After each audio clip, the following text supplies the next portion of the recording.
Good afternoon, Michael Malice here. Let that be your welcome for the next hour. We have with us a long-awaited, very special guest, James O'Keefe, head of Project Veritas. I read this morning in the Wall Street Journal a quote, which I want to read to you.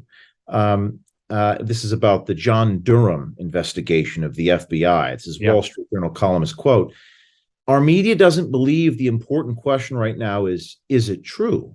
The important question is the truth pro-Trump or not? From my recent book, American Muckraker, journalists have a very important role in society to build some type of moral consensus. And we are just more, I think, probably true, more morally divided than we've ever been. We're disagreeing on everything. But journalists have a responsibility to bring people together by exposing what is true. And if their premise is it doesn't matter what is true, it just matters whether it hurts Trump or not, I think that's damaging the moral fabric of our country. I don't think we're as divided as the media portrays. I think we're still united about many things.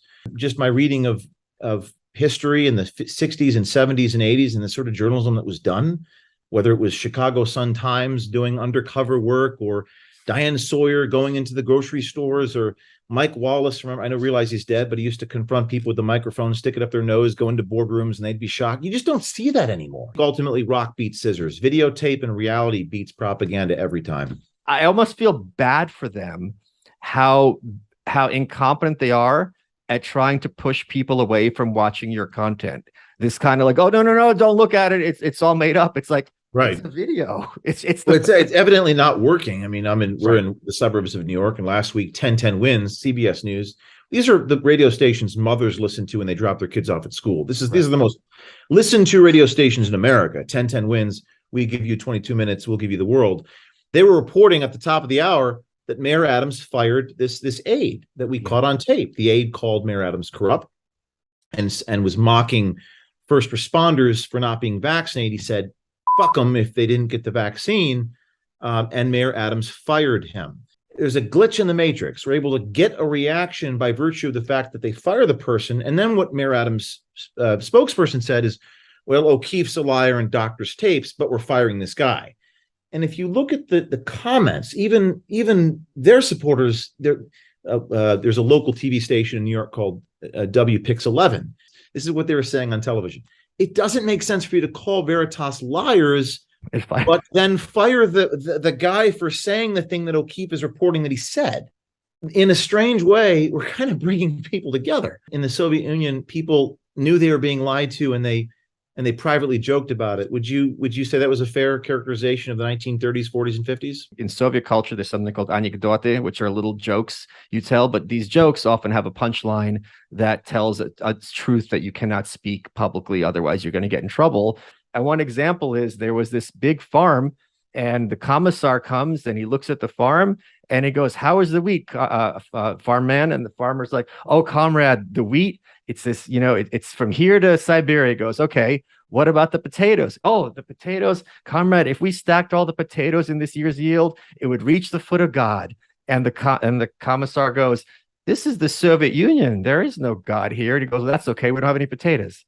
So, and I find a lot of parallels between the example you just gave about the Soviet Union, because they're almost obsessed with not being in a place where someone can have a conversation with them about what it is that they believe, rather than reform the behavior. It's about making it more difficult for someone to have access to them. Yes. I saw this yesterday with Mark Kelly. I was just in Arizona. We did a story on Mark Kelly, the senator running in Arizona. And so word gets out that I'm in Arizona, and Mark Kelly doesn't even show up to his own event for fear that a Project Veritas microphone, this is an open microphone, might be there.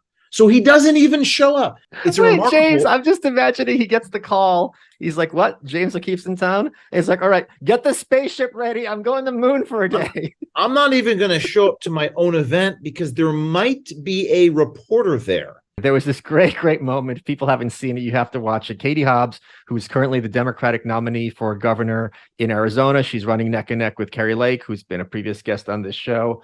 And she's refusing to debate. She's just eating by herself. I don't understand, by the way, how if you're a gubernatorial candidate, you don't even have your family or like a staffer with you. It's just very odd. She's by herself. This is a very important point you're making, and it's something I've learned in our political reporting in these Senate races, is that it's really funny, particularly Democrats in red states, they can't say what they actually believe. Right. So they have this weird Machiavellian strategy. So Hobbs, our reporter, R.C. Maxwell, goes up to her at Lenny's fast food restaurant in Arizona, and she freaks out and she spills her drink, and then she runs into the bathroom to hide from him.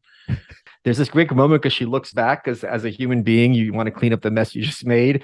And then you could see her reconsider, like, screw it, I got to flee. And she just leaves it for some worker to clean up after her. And imagine how bad it must be when there's nothing you can utter that won't make your circumstances worse than they already are. But here's the thing, like, if you're a politician, you're running for governor, there's a mic. This is your opportunity to put these Project Veritas jerks in their place. Be like, you're lying. This is what I stand for. You guys are terrible, and you're with Carrie Lake, and she's bad for America, and just give your stump speech. And if you know how to monologue, you shouldn't be running for governor. When you get footage like that, when you first receive it before you release it, it's just so comical, like a grown woman just running away from a mic and perfectly innocuous questions. It's not like she's, in some murder trial and you're asking her about a murder where she's not allowed to comment on the record, be very deleterious for her. This isn't Casey Anthony.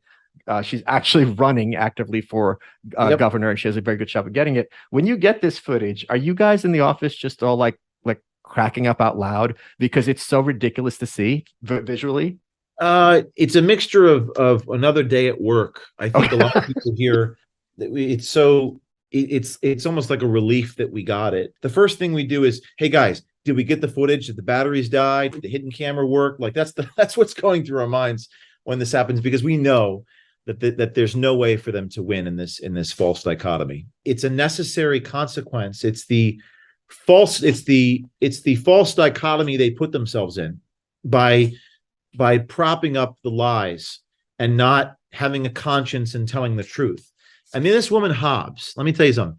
She is the sitting Secretary of State of Arizona.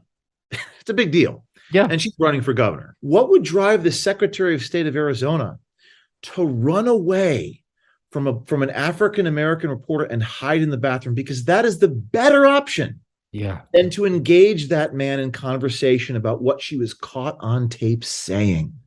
And that's the truth. Federal prosecutors told the federal judge that we're not journalists because we don't get permission from the people that we video record. Federal prosecutor actually said that. And again, that goes back to this idea of doublethink from George Orwell's 1984, that they just say things that are so utterly irrational and are so self-evidently absurd, but they actually wrote this and the judge ruled against them. And the federal judge ruled, no, there are First Amendment issues here and potential journalistic privileges. But they would argue that we're not press. And on that issue, may or may not go to the United States Supreme Court before Your Honor, whether this is a First Amendment issue. Clearly and obviously it is. And people on the left, people at the ACLU came to our defense. Credit to them, by the way. After the FBI raid, a whistleblower in the FBI came to us.